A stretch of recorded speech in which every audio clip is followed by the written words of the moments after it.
नमस्कार दोस्तों, डॉक्टर आनंद क्लासेज के यूट्यूब चैनल पर आप सभी का एक बार फिर से स्वागत है। दोस्तों, अधिगम के पिछले वीडियो में हमने कोलर का अंतर्दृष्टि और सूझबूझ का सिद्धांत था, उसके बारे में अध्ययन कर लिया था। आज हम अध्ययन करने वाले सामाजिक अधिगम का सिद्धांत सोशल थ्योरी ऑफ लर्निंग, जिसका प्रतिपादन या प्रवर्तक अल्बर्ट बांडुरा को माना जाता है। और अल्बर्ट बांडुरा ने अपने सामाजिक अधिगम के सिद्धांत का जो प्रतिपादन है वो 1977 ईस्वी में कब किया? 1977 ईस्वी में किया। सबसे पहले हम ये जानते हैं कि इस सिद्धांत का नाम सामाजिक अधिगम का सिद्धांत क्यों पड़ा। क्योंकि मनोविज्ञान में हमने जो व्यवहारवादी सिद्धांत पढ़े और व्यवहारवाद के अलावा संज्ञानवाद सिद्धांत के अंतर्गत हमने कोलर का अंतर्दृष्टि एवं सूझबूझ का सिद्धांत पढ़ा है। उन सिद्धांतों की बात करें तो उन सिद्धांतों में जितने भी मनोवैज्ञानिक हैं, उन मनोवैज्ञानिकों ने सिखाने के लिए किसी उद्दीपक या अनुक्रिया को या फिर किसी वातावरण को महत्वपूर्ण माना है। ठीक है, लेकिन अल्बर्ट बांडुरा ने एक बालक को सिखाने के लिए समाज को महत्वपूर्ण माना है। किसको माना है? समाज को महत्वपूर्ण माना है। और अल्बर्ट बांडुरा का मानना है कि बालक समाज से भी अनेक बातें सीखता है। किससे सीखता है? समाज से भी अनेक बातें सीखता है और समाज से अनेक बातें सीखकर अपने चरित्र का निर्माण करता है। तो सबसे पहले बात करते हैं इस सिद्धांत की मान्यता। इस सिद्धांत की मान्यता कि इस सिद्धांत का सामाजिक अधिगम का सिद्धांत वो नाम क्यों पड़ा। मान्यता की बात करें तो इस अल्बर्ट बांडुरा का मानना था कि एक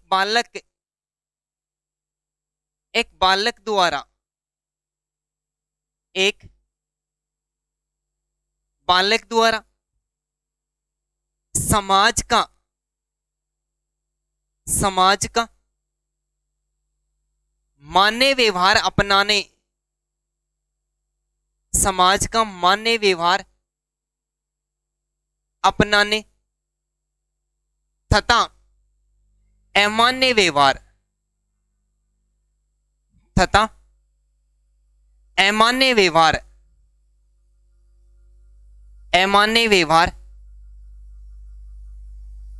त्यागने के कारण, अमान्य व्यवहार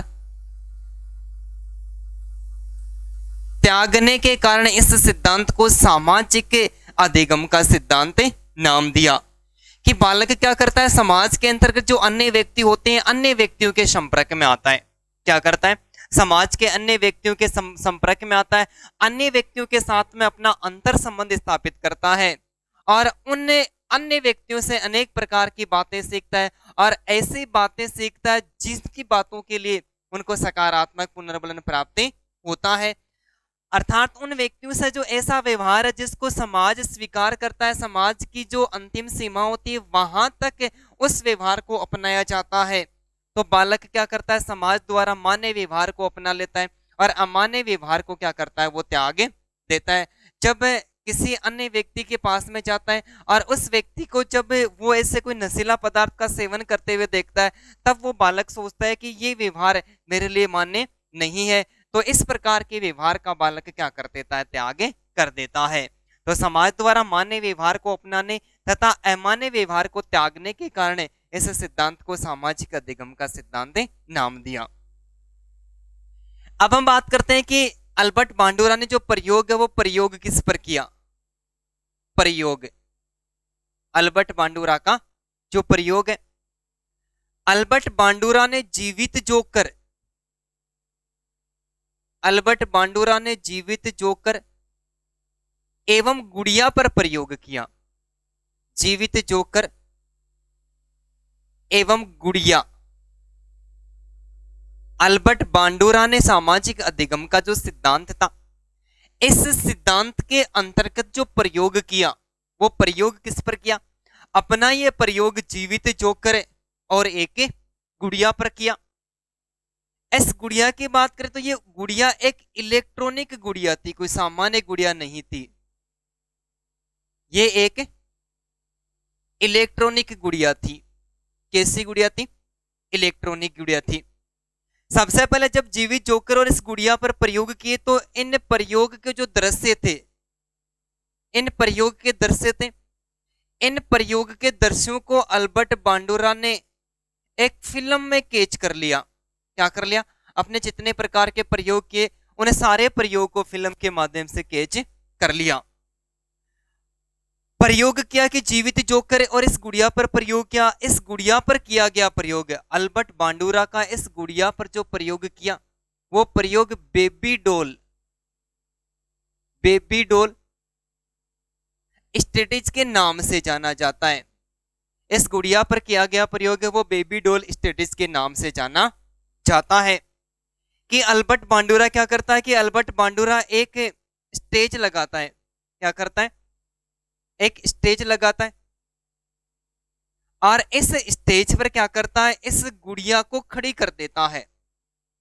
स्टेज लगाता है और स्टेज पर क्या करता है, स्टेज पर एक गुड़िया को खड़ी कर देता है। एक तरफ गुड़िया को खड़ी करने के बाद में दूसरी तरफ ये जीवित जोकर है, ये जीवित जोकर खड़ा हो जाता है। दूसरी तरफ क्या करता है? जीवित जोकर।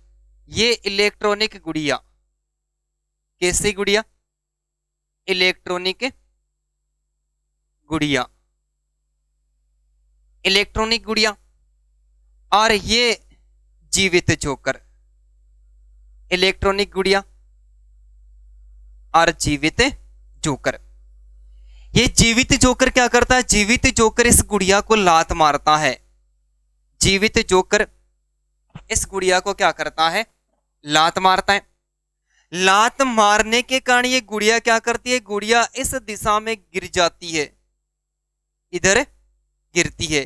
कि जीवित जोकर इस गुड़िया को लात मारता है और लात मारता है तब ये गुड़िया क्या करती है? इधर गिर जाती है। लेकिन इलेक्ट्रॉनिक होने के कारण ये गुड़िया गिरती है और गिरने के तुरंत बाद में ये वापस खड़ी हो जाती है। ये एक स्टेज लगाता है जिस पर इस गुड़िया को रखता है। गुड़िया इलेक्ट्रॉनिक थी और जोकर था वो जीवित जोकर था। ये जोकर इस गुड़िया को लात मारता है। लात मारने के बाद में ये इधर गिरती है, लेकिन इलेक्ट्रॉनिक होने के कारण ये गिरने के तुरंत बाद में वापस खड़ी हो जाती है। ठीक है। फिर ये जीवित जोकर क्या करता है? इस गुड़िया को इस तरफ से लात मारता है। लात मारने के बाद में ये गुड़िया फिर गिरती है, लेकिन फिर गिरने के बाद में ये वापस खड़ी हो जाती है। तो इस प्रकार का एक प्रयोग किया और प्रयोग करने के बाद में इस प्रयोग को फिल्म के माध्यम से कैच कर लिया। अर्थात इस प्रयोग की बार बार एक फिल्म बनाई गई और फिल्म बनाने के साथ में इसकी जो ऑडियो और ऑडियो के साथ में जो वीडियो रिकॉर्डिंग थी वो ऑडियो वीडियो दोनों रिकॉर्डिंग एक साथ की गई। ठीक है। करने के बाद में काफी समय के बाद में क्या करता है कि अल्बर्ट बांडुरा इस गुड़िया और जीवित जोकर को छोटे बच्चों के सामने प्रस्तुत करता है। क्या करता है? छोटे बच्चों के सामने प्रस्तुत करता है। कक्षा कक्ष में लेकर जाता है और कक्षा कक्ष में जो छोटे छोटे बच्चे होते हैं उन्हें छोटे छोटे बच्चों के सामने इससे इलेक्ट्रॉनिक गुड़िया और इस जीवित जोकर को प्रस्तुत करता है। तो वहां पर प्रस्तुत करने से पहले जो फिल्म के दर्शाए गए जितने भी दृश्य थे, इस फिल्म में जो दृश्य थे वो दृश्य उन बालकों को सबसे पहले दिखाए जाते हैं और दिखाने के तुरंत बाद में, दिखाने के साथ साथ बालकों को जो ऑडियो रिकॉर्डिंग की गई थी उस ऑडियो रिकॉर्डिंग को भी बालकों को आसानी के साथ में सुनाया जाता है। जीवित जोकर और गुड़िया के जो फिल्माए गए जितने भी दृश्य थे इन्हें सारे के सारे दृश्यों को क्या किया जाता है? सबसे पहले इन दृश्यों को बालकों को दिखाया जाता है और दिखाने के साथ में जो ऑडियो रिकॉर्डिंग है वो ऑडियो रिकॉर्डिंग भी बालकों को सुनाई जाती है। और सुनाने के बाद में इस प्रयोग को इन छोटे बालकों के समक्ष प्रस्तुत किया जाता है। क्या किया जाता है? छोटे बालकों के समक्ष प्रस्तुत किया जाता है।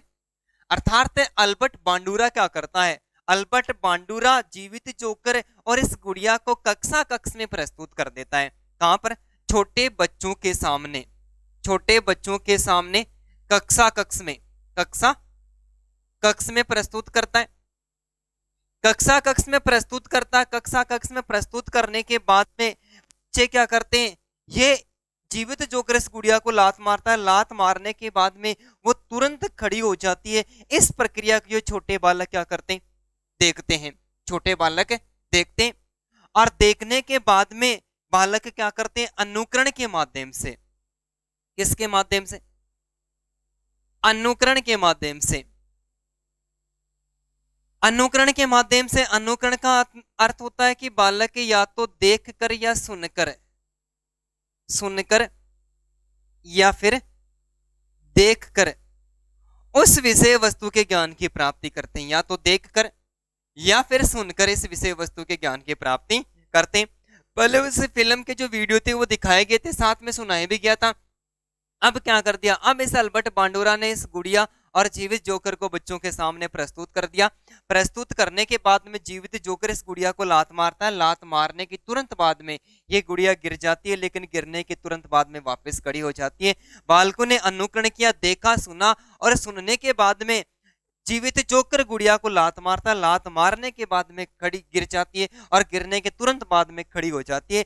इस ज्ञान को अनुकरण के माध्यम से देखकर और सुनकर बच्चों ने क्या कर लिया, प्राप्त कर लिया। प्राप्त करने के बाद में छोटे बच्चे थे और ये जो विषय वस्तु थी एकदम से आकर्षक थी। तो अल्बर्ट बांडुरा का मानना है कि विषय वस्तु जितनी अधिक आकर्षक एवं रोचक या फिर मनोरंजक होती है, बालक का ध्यान उतना ही अधिक उस विषय वस्तु के प्रति केंद्रित करते हैं। तो फिर क्या किया, बच्चों ने अनुकरण के माध्यम से सीख लिया, और सीखने के बाद में अब इंटरवेल का समय, और इंटरवेल के समय इस गुड़िया को खेल के मैदान में रख दिया। कहां पर रख दिया, खेल के मैदान में रख दिया, खेल के मैदान में रख दिया, खेल के मैदान में रख दिया। और खेल के मैदान में रखने के बाद में अब इस गुड़िया के साथ में जीवित जोकर नहीं है, अब इस गुड़िया के साथ में कौन है, बच्चे। और बच्चों ने जो प्रतिमाओं और शब्दों के माध्यम से जो ज्ञान प्राप्त किया, उस ज्ञान को स्वयं के क्रियाकलापों के माध्यम से यहां पर वापस क्या किया, प्रस्तुत किया। अर्थात एक बालक इस दिशा से आता है, इस गुड़िया को लात मारता, लात मारने के बाद में गिरती है और गिरने के बाद में तुरंत खड़ी हो जाती है। दूसरा बालक उस तरफ से आता है और आकर इस गुड़िया को लात मारता है, और लात मारने के तुरंत बाद में क्या करती है, ये गुड़िया गिरती है और गिरकर खड़ी हो जाती है। इस प्रकार बालकों ने अनुकरण के माध्यम से क्या कर लिया, सीख लिया। बालकों ने जब किसी भी विषय वस्तु को अनुकरण के माध्यम से सीखा, जब बालकों ने इस विषय वस्तु को अनुकरण के माध्यम से सीखा, तो इस क्रिया को अल्बर्ट बांडुरा ने मॉडलिंग की संज्ञा दी है। किसकी संज्ञा दी है, मॉडलिंग की संज्ञा दी है। ठीक है, एक बार फिर से बात करते हैं। सामाजिक अधिगम का सिद्धांत है, वो सामाजिक अधिगम का सिद्धांत 1977 ईस्वी में अल्बर्ट बांडुरा के द्वारा प्रस्तुत किया। मान्यता में स्वीकार किया कि बालक समाज से अनेक प्रकार की बातें सीखता है, और अनेक प्रकार की बातें सीखने के बाद में जो समाज का मान्य व्यवहार है, उस मान्य व्यवहार को अपना लेता है, और समाज का जो अमान्य व्यवहार है, इस अमान्य व्यवहार का वो त्याग कर देता है। तो समाज द्वारा मान्य व्यवहार को अपनाने और अमान्य व्यवहार को त्यागने के कारण सिद्धांत का जो नाम पड़ा, वो सामाजिक अधिगम के सिद्धांत दिया गया। अल्बर्ट बांडुरा ने प्रयोग जीवित जोकर और गुड़िया पर किए। सबसे पहले प्रयोग किए, और प्रयोग करने के बाद में उसके ऑडियो और वीडियो को रिकॉर्डिंग किया गया, और रिकॉर्डिंग करने के बाद में जो जितने भी दर से रिकॉर्डिंग किए थे, वो बालकों को सबसे पहले दिखाए गए और सुनाए गए, और सुनाने के बाद में उस गुड़िया और जीवित जोकर को बालकों के सामने प्रस्तुत किया जाता है। बालक उस विषय वस्तु को अच्छी तरह से देखते हैं, और देखने के बाद में क्या करते हैं, अपने जीवन में अनुकरण के माध्यम से ग्रहण कर लेते हैं। बालक किसी भी विषय वस्तु को देखकर और सुनकर सीखता है, उसको अनुकरण कहते हैं, और अनुकरण के माध्यम से बालक जो ज्ञान प्राप्त किया, उस ज्ञान को अल्बर्ट बांडुरा ने क्या नाम दिया, मॉडलिंग नाम दिया। ठीक है,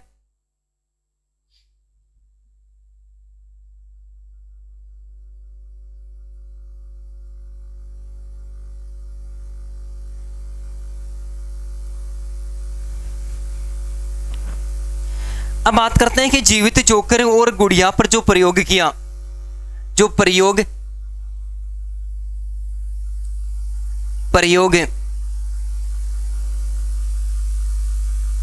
जीवित जोकर एवं जो गुड़िया पर प्रयोग किया, जीवित जोकर और इस गुड़िया पर प्रयोग किया, और प्रयोग करके निष्कर्ष निकाला। प्रयोग करके क्या किया, अल्बर्ट बांडुरा ने निष्कर्ष निकाला कि सीखना यानी अधिगम करना, सीखना कैसी प्रक्रिया है, अर्थात बालक किस आधार पर अधिगम करते हैं और सीख लेते हैं, अर्थात ज्ञान की प्राप्ति करते हैं। तो अल्बर्ट बांडुरा ने जीवित जोकर और गुड़िया पर प्रयोग किया और प्रयोग करके निष्कर्ष निकाला कि सीखना एक व्यक्ति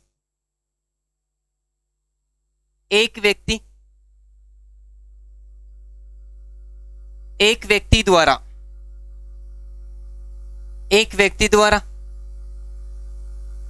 अन्य व्यक्ति के व्यवहार का अन्य व्यक्ति के व्यवहार का निरीक्षण कर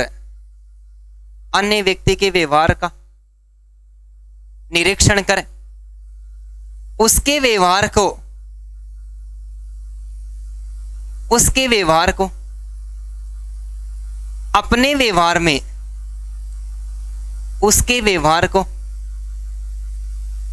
अपने व्यवहार में लाने की प्रक्रिया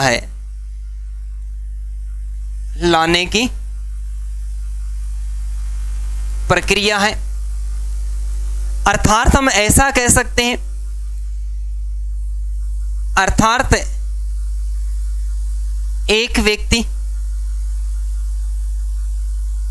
दूसरे व्यक्ति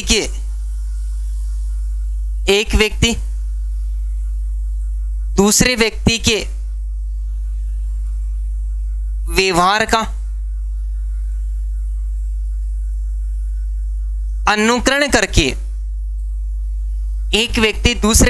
व्यवहार का अनुकरण करके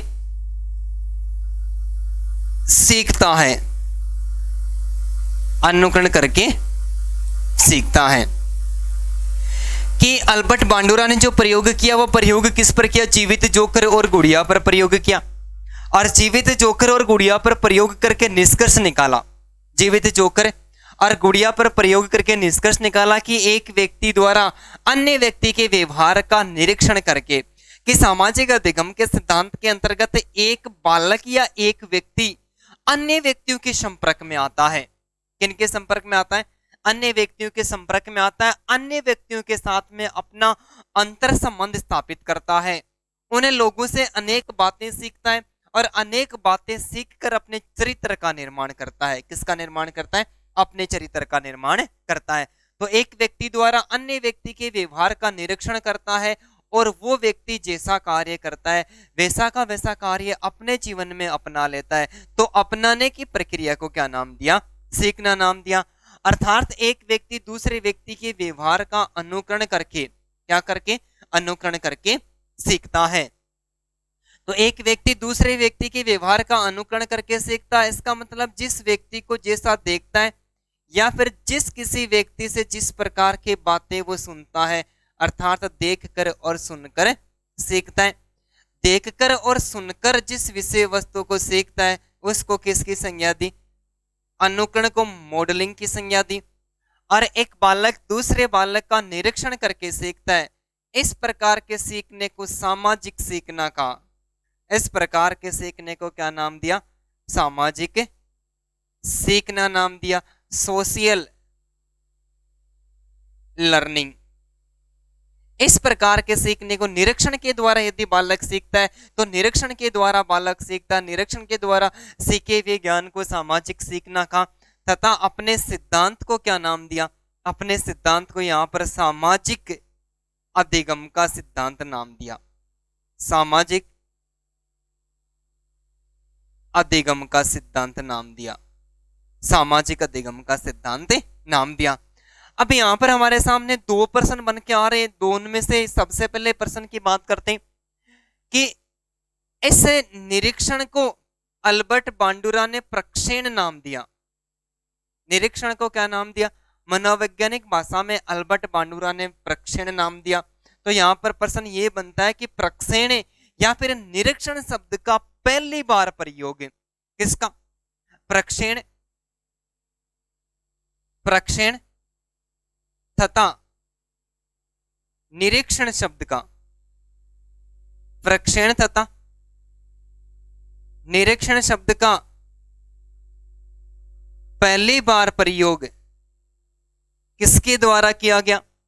तो प्रक्षेण एवं निरीक्षण शब्द का जो पहली बार प्रयोग है ये पहली बार प्रयोग अल्बर्ट बांडुरा के द्वारा किया गया। किसके द्वारा किया गया? अल्बर्ट बांडुरा के द्वारा किया गया। लेकिन यहां पर एक और प्रश्न बनता है कि निरीक्षण विधि, निरीक्षण विधि, निरीक्षण विधि या इसे सार्वभौमिक विधि भी कहते हैं। निरीक्षण विधि या फिर इसे सार्वभौमिक विधि भी कहते हैं। निरीक्षण विधि या फिर सार्वभौमिक विधि भी कहते हैं। तो निरीक्षण विधि एवं सार्वभौमिक विधि का जो प्रतिपादक है या फिर प्रवर्तक है वो किसको माना जाता है? तो वो जेबी वॉटसन को माना जाता है। किसको माना जाता है? जेबी वॉटसन को माना जाता है। और जो निरीक्षण की विधियां व्यक्तित्व के अंतर्गत जो प्रक्षेपी और अप्रक्षेपी विधियां, उनमें से जो अप्रक्षेपी विधियां उनमें हम निरीक्षण विधि का विस्तार पूर्वक अध्ययन करेंगे। तो यहाँ पर दो प्रकार के प्रश्न बन रहे। पहला प्रश्न तो ये कि प्रक्षेण या फिर निरीक्षण, ऑब्जर्वेशन, प्रक्षेण या फिर निरीक्षण शब्द का पहली बार प्रयोग है वो किसके द्वारा किया गया? तो निरीक्षण एवं प्रक्षेण शब्द का पहली बार प्रयोग है वो अल्बर्ट बांडुरा के द्वारा किया गया। और निरीक्षण विधि या फिर सार्वभौमिक विधि, इसका जनक किसको माना जाता है? इसका जनक है वो वॉटसन को माना जाता है। एक बार फिर से बात करते हैं कि अल्बर्ट बांडुरा ने जीवित जोकर एवं गुड़िया पर प्रयोग किया और गुड़िया पर प्रयोग करके निष्कर्ष निकाला कि सीखना किसे कहते हैं, अधिगम किसे कहते हैं, बालक किस आधार पर अधिगम करता है, किस आधार पर वो ज्ञान की प्राप्ति करता है। तो बालक क्या करता है? अल्बर्ट बांडुरा ने स्वीकार किया कि बालक एक व्यक्ति दूसरे व्यक्ति का, एक व्यक्ति दूसरे व्यक्ति के व्यवहार का क्या करता है? निरीक्षण करता है या फिर अनुकरण करता है और उस व्यक्ति को जिस आधार पर देखता है उसके विचार और उनसे अनेक प्रकार की बातें सुनता है या फिर देखता है और उनको देखकर क्या करता है? अपने जीवन में ग्रहण कर लेता है और अपने अधिगम का पूरी तरह से विकास कर लेता है। तो निरीक्षण के द्वारा सीखता है, उसको सामाजिक सीखना का, अपने सिद्धांत को सामाजिक अधिगम का सिद्धांत नाम दिया। और अनुकरण के द्वारा यदि बालक सीखता है तो उसको किसकी संज्ञा दी? मॉडलिंग की संज्ञा दी गई। प्रश्न हमारे सामने निकल के आ रहे हैं कि निरीक्षण और परीक्षण शब्द का जो प्रक्षेण तथा निरीक्षण शब्द का जो पहली बार प्रयोग है वो अल्बर्ट बांडुरा के द्वारा किया गया। अर्थात निरीक्षण विधि अर्थात सार्वभौमिक विधि का जनक है वो किसको माना जाता है? वो वॉटसन को माना जाता है। तो आप एक बार इसका स्क्रीनशॉट ले ले, ठीक है।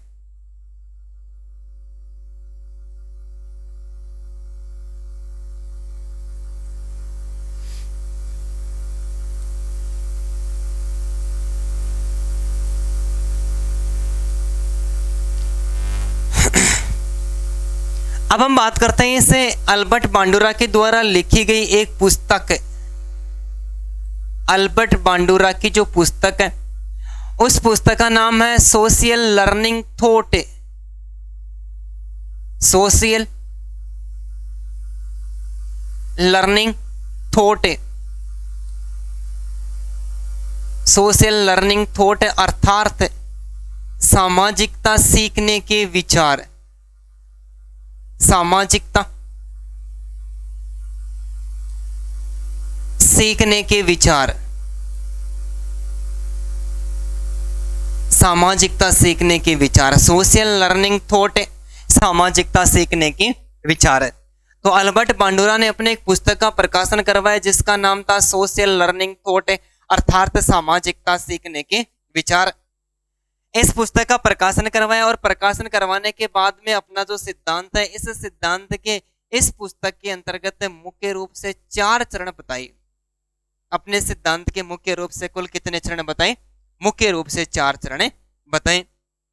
इन 4 चरणों की बात करें तो इसमें से सबसे पहला जो चरण है वो है अवधान, अटेंशन, अवधान, अटेंशन। दूसरा चरण है वो है धारण, रिटेंशन, रिटेंशन। तीसरा जो चरण है वो है पुनः प्रस्तुतिकरण, पुनः प्रस्तुतिकरण, रिप्रोडक्शन, रिप्रोडक्शन। और चौथा जो चरण है वो है पुनर्बलन, रेनफोर्समेंट, एनफोर्समेंट। अल्बर्ट बांडुरा ने एक पुस्तक का प्रकाशन करवाया और उस पुस्तक का नाम था सोशल लर्निंग थॉट, सामाजिकता सीखने के विचार। इस पुस्तक का प्रकाशन करवाया और प्रकाशन करवाने के बाद इस पुस्तक के अंतर्गत सामाजिक अधिगम के सिद्धांत है। इस सिद्धांत के कुल 4 चरण बताए। कितने चरण बताए? 4 चरण बताए। 4 में पहला है अवधान, अटेंशन। दूसरा है धारण, रिटेंशन। तीसरा है पुनः प्रस्तुतिकरण, रिप्रोडक्शन। और चौथा है पुनर्बलन यानी रेनफोर्समेंट। सबसे पहले हम बात करते हैं अवधान। इस अवधान का जो शाब्दिक अर्थ होता है वो होता है ध्यान केंद्रित करने की योग्यता। ध्यान केंद्रित करने की योग्यता। ध्यान केंद्रित करने की योग्यता। अवधान का जो शाब्दिक अर्थ होता है ध्यान केंद्रित करने की योग्यता। अर्थात अल्बर्ट बांडुरा का मानना था कि आदर्श या प्रतिमान, आदर्श या प्रतिमान, आदर्श या जो प्रतिमान है ये जितना रोचक एवं आकर्षक होगा, अवधान या प्रतिमान, या फिर हम ऐसा कह सकते हैं कि जो विषय वस्तु होती है जिसके माध्यम से बालकों को सिखाया जाता है, जिसके माध्यम से बालकों को सिखाया जाता है, आदर्श या प्रतिमान या विषय वस्तु जितनी रोचक एवं आकर्षक होती है अधिगम उतना ही अधिक होता है। अधिगम उतना ही अधिक होता है। आदर्श, प्रतिमान या विषय वस्तु जितनी रोचक एवं आकर्षक होती है अधिगम उतना ही अधिक होता है। अर्थात अल्बर्ट बांडुरा का कहने का तात्पर्य कि बालकों के सामने विषय वस्तु यदि अध्यापक प्रस्तुत करता है तो विषय वस्तु एकदम रोचक एवं आकर्षक होनी चाहिए। विषय वस्तु जितनी रोचक एवं आकर्षक होगी बालक उस विषय वस्तु के प्रति ध्यान उतना ही अधिक केंद्रित करेंगे। एक बार प्रयोग के बारे में फिर से अध्ययन करते कि जो अल्बर्ट बांडुरा का प्रयोग था, प्रयोग में क्या किया कि बालकों के सामने जो स्टेज था, बालकों के सामने ये क्या था? स्टेज था। इस स्टेज पर एक तरफ गुड़िया को रख दिया। क्या रखा? गुड़िया को रख दिया। और गुड़िया को रखने के बाद में एक तरफ क्या कर दिया? जीवित जोकर को रख दिया।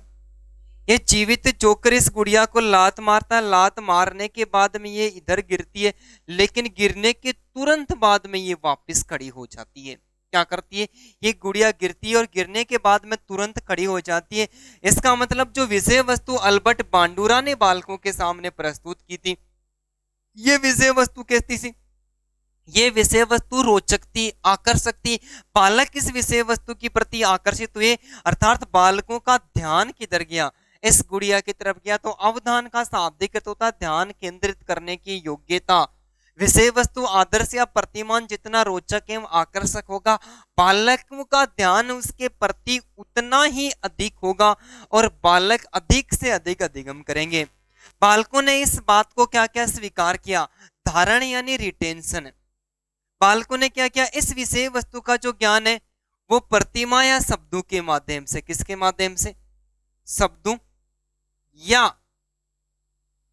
प्रतिमा के माध्यम से, शब्दों या प्रतिमा के माध्यम से अपने मस्तिष्क में ग्रहण कर लिया।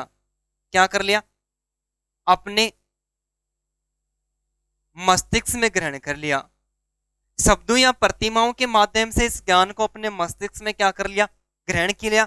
और ग्रहण करने के बाद में जब समय बीता और समय बीतने के बाद में इस जीवित जोकर और इस गुड़िया को खेल के मैदान में रखा गया। कहां पर रखा गया? खेल के मैदान में रखा गया। तो खेल के मैदान में रखने के बाद में पुनः प्रस्तुतिकरण यानी तीसरे चरण में बालकों ने क्या किया? सीखे हुए ज्ञान का, सीखे हुए ज्ञान का, किसका? सीखे हुए ज्ञान को सीखे हुए ज्ञान को स्वयं के क्रियाकलापों, सीखे हुए ज्ञान को स्वयं के क्रियाकलापों द्वारा प्रस्तुत किया। सीखे हुए ज्ञान को क्या किया? स्वयं के क्रियाकलापों द्वारा प्रस्तुत किया। कि जब इंटरवल हुई, इंटरवल होने के बाद में इस गुड़िया को खेल के मैदान में रख दिया, और खेल के मैदान में रखने के बाद में ये जीवित जोकर साथ में नहीं था। अब इस गुड़िया के साथ में जो खेलने वाले थे वो कौन थे? छोटे बच्चे थे। कौन थे? छोटे बच्चे थे। ये छोटे बच्चों ने जो भी देखा और जो भी शब्दों या प्रतिमाओं के माध्यम से जो ज्ञान ग्रहण किया, उस ज्ञान को, सीखे हुए ज्ञान को स्वयं के क्रियाकलापों के द्वारा प्रस्तुत किया। कि जीवित जोकर नहीं था, इस गुड़िया को मैदान में रखा गया। मैदान में रखने के बाद में एक बालक इधर से आता है, आकर इस गुड़िया को लात मारता है, और लात मारने के बाद में गुड़िया इधर गिरती है लेकिन वापस खड़ी हो जाती है। दूसरा बालक इधर से आता है, इस गुड़िया को लात मारता है, और लात मारने के बाद में उधर गिरती है और ये वापस से खड़ी हो जाती है। तो तीसरे चरण में पुनः प्रस्तुतिकरण अर्थात तीसरे चरण में अधिगम करता सीखे हुए ज्ञान का स्वयं के क्रियाकलापों के द्वारा क्या करते हैं? उस ज्ञान को प्रस्तुत करते हैं। और प्रस्तुत करने के बाद में जो चौथा चरण है वो कौन सा? पुनर्बलन है। चौथे चरण में उस बालक को बाह्य अनुक्रियाएं प्राप्त होती है। क्या प्राप्त होती है? बाह्य अनुक्रियाएं प्राप्त होती है। उस बालक को बाह्य अनुक्रियाएं प्राप्त होती है। बाह्य अनुक्रिया पर सकारात्मक पुनर्बलन मिलता है। बाह्य अनुक्रिया पर सकारात्मक पुनर्बलन मिलता है। सकारात्मक पुनर्बलन मिलता है तो बालक ऐसे ज्ञान को प्राप्त कर लेता है। सकारात्मक पुनर्बलन मिलता है तो बालक ऐसे ज्ञान को प्राप्त कर लेता है। तथा नकारात्मक पुनर्बलन मिलता है। बाह्य अनुक्रिया पर नकारात्मक पुनर्बलन, बाह्य अनुक्रिया पर नकारात्मक पुनर्बलन मिलता है तो ऐसे व्यवहार का बालक क्या कर देता है? त्याग कर देता है। तो यहां पर पता चलता है कि बाह्य अनुक्रिया अर्थात समाज के द्वारा अनुक्रिया प्रयुक्त हुई और समाज द्वारा मान्य व्यवहार था जिसमें सकारात्मक पुनर्बलन मिला, उसको तो क्या किया? बालक ने अपना लिया। और नकारात्मक पुनर्बलन मिला, उस व्यवहार का क्या कर दिया? त्याग कर दिया। तो समाज द्वारा मान्य व्यवहार को अपनाने और अमान्य व्यवहार को त्याग करने के कारण इस सिद्धांत को किस नाम से पुकारा गया? सामाजिक अधिगम के सिद्धांत नाम दिया गया। एक बार फिर से बात करते हैं। अल्बर्ट बांडुरा ने अपनी पुस्तक का प्रकाशन करवाया। अल्बर्ट बांडुरा की पुस्तक का नाम था सोशल लर्निंग थॉट, सामाजिकता सीखने के विचार। सोशल लर्निंग थॉट अपनी इस पुस्तक के अंतर्गत अपने सिद्धांत का प्रतिपादन किया और प्रतिपादन करने के बाद इस पुस्तक के अंतर्गत अपने सिद्धांत के कुल 4 चरण बताए। कितने चरण बताए? 4। 4 में पहला चरण है अवधान अर्थात अटेंशन। अवधान का शाब्दिक अर्थ होता ध्यान केंद्रित करने की योग्यता, कि बालक के विषय वस्तु के प्रति कितना ध्यान केंद्रित कर पाते हैं। तो अटेंशन, अवधान का शाब्दिक अर्थ होता ध्यान केंद्रित करने की योग्यता। अर्थात हम ऐसा कर सकते हैं कि विषय वस्तु आदर्श या प्रतिमान जितना अधिक रोचक एवं आकर्षक होगा, बालक उस विषय वस्तु के प्रति ध्यान उतना ही अधिक केंद्रित करेंगे और अधिक से अधिक अधिगम करेंगे। धारण का अर्थ होता है धारण अर्थात रिटेंशन है। दूसरे चरण में अधिगम करता क्या करता है? जो ज्ञान बालक ने देखा था और सुनकर प्राप्त किया था उसको शब्दों एवं प्रतिमाओं के माध्यम से अपने मस्तिष्क में धारण कर लेते हैं। और धारण करने के बाद में तीसरे चरण में सीखे हुए ज्ञान का स्वयं के क्रियाकलापों, अब बालक स्वयं क्रिया करते हैं, खुद क्रिया करते हैं और स्वयं के क्रियाकलापों द्वारा उस ज्ञान को वापस प्रस्तुत करते हैं। और चौथे चरण में उस अधिगमकर्ता को बाह्य अनुक्रियाएं प्राप्त होती है। अर्थात यदि बालक को बाह्य अनुक्रिया के द्वारा सकारात्मक पुनर्बलन दिया जाए तो बालक ऐसे ज्ञान को प्राप्त कर लेता है, और यदि नकारात्मक पुनर्बलन दिया जाए तो उससे व्यवहार का क्या कर देते हैं? त्याग करते हैं। एक छोटे से उदाहरण की बात करें तो कि एक बार एक लड़की के घर में, एक लड़की और घर में या परिवार में कोई शादी विवाह होता है। शादी विवाह के लिए वो पूरे दिन भर लगातार एक अच्छे से गाने पर डांस सीखती है, पूरे दिन रिहर्सल करती है, बार बार तैयारी करती है, कहीं पर भी गलती होती है उस गलती को बार बार दोहराती है और दोहराने के बाद में एक अच्छे से गाने पर डांस करती है। डांस सीख लेती है, पूरे दिन भर मेहनत करती है, उस डांस को सीख लेती है। और सीखने के बाद में शाम को जब डीजे वगैरह बजाया जाता है, डीजे बजाने के बाद में वो अपना जो गाना होता है उस गाने पे जिस पर उसने रिहर्सल की थी उस गाने पे डांस करती है, एकदम बढ़िया परफॉर्मेंस देती है, अच्छा डांस करती है। डांस करने के बाद में अब क्या मिलना चाहिए, अब उसको बाह्य पुनर्बलन, बाह्य अनुक्रिया मिलनी चाहिए। वो किसी न किसी से पूछ ही बैठती है कि मैंने जो डांस किया, मेरा जो डांस था, मेरा जो नाचना था वो कैसा था। तो वो क्या करते हैं, एक बुजुर्ग महिला के पास में, एक बुजुर्ग महिला के पास में चले जाती है और उसके पास में जाकर पूछते कि दादी मेरा डांस कैसा लगा। तो दादी को आजकल का डांस पसंद नहीं आया और दादी ने एकदम अचानक से कह दिया कि उछलई घोड़ी सी। यदि इस प्रकार की वो बात को सुनती है तो वो क्या करते हैं, वहां पर सकारात्मक पुनर्बलन मिलने की बजाय क्या मिला, नकारात्मक पुनर्बलन मिला। और नकारात्मक पुनर्बलन मिलने के कारण अवस्था कैसी गुजरी कि उस लड़की ने अगले दिन डांस करने के लिए कोई तैयारी नहीं की, अर्थात डांस किया ही नहीं। यदि वहां पर उस लड़की को सकारात्मक पुनर्बलन अर्थात बाह्य अनुक्रिया सकारात्मक मिलती तो वो क्या कर लेती, उसको अपना लेती और बार बार करती। तो समाज द्वारा मानवीय व्यवहार को अपनाने और अमानवीय व्यवहार को त्यागने के कारण सिद्धांत को भी क्या नाम दिया गया, सामाजिक अधिगम का सिद्धांत नाम दिया। आप इसका भी एक बार स्क्रीनशॉट ले लें,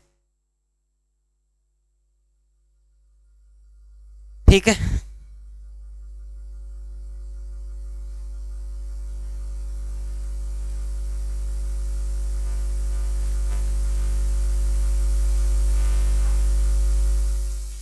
अब हम बात करते हैं इस सिद्धांत का शैक्षिक महत्व, इस सिद्धांत का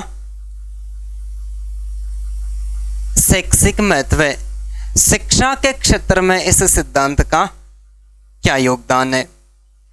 शैक्षिक महत्व में सबसे पहले पॉइंट की बात करें तो बांडुरा का मानना है, बांडुरा के अनुसार, किसके अनुसार, बांडुरा के अनुसार अधिगम मानव व्यवहार द्वारा, अधिगम मानव व्यवहार द्वारा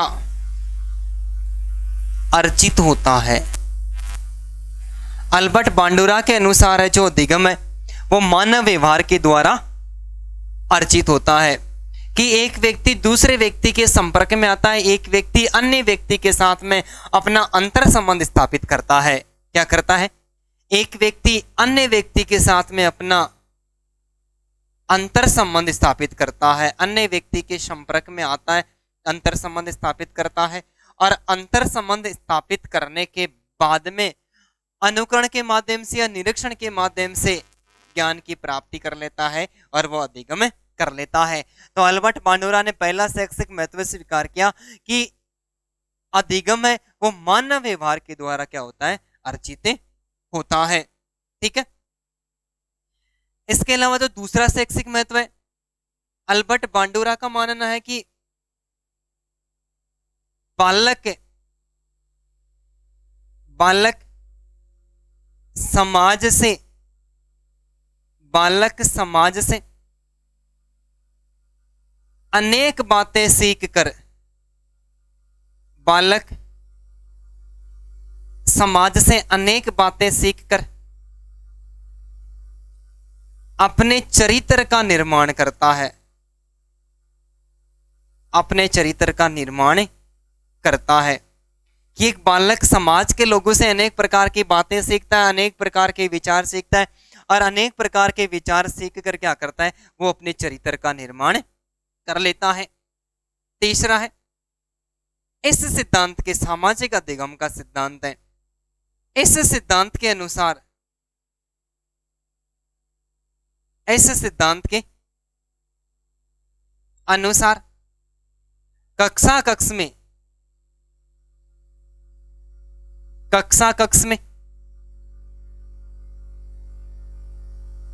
बालकों के सामने, कक्षा कक्ष में बालकों के सामने रोचक एवं आकर्षक प्रतिमान, रोचक एवं आकर्षक प्रतिमान ही प्रस्तुत करने चाहिए। बालकों के सामने रोचक एवं आकर्षक प्रतिमान ही प्रस्तुत करने चाहिए। अर्थात विषय वस्तु जितने अधिक रोचक एवं आकर्षक होगी, बालक उतना ही अधिक ज्ञान की प्राप्ति करेंगे। चौथा जो शैक्षिक महत्व है कि इस सिद्धांत के अनुसार, अर्थात ये सिद्धांत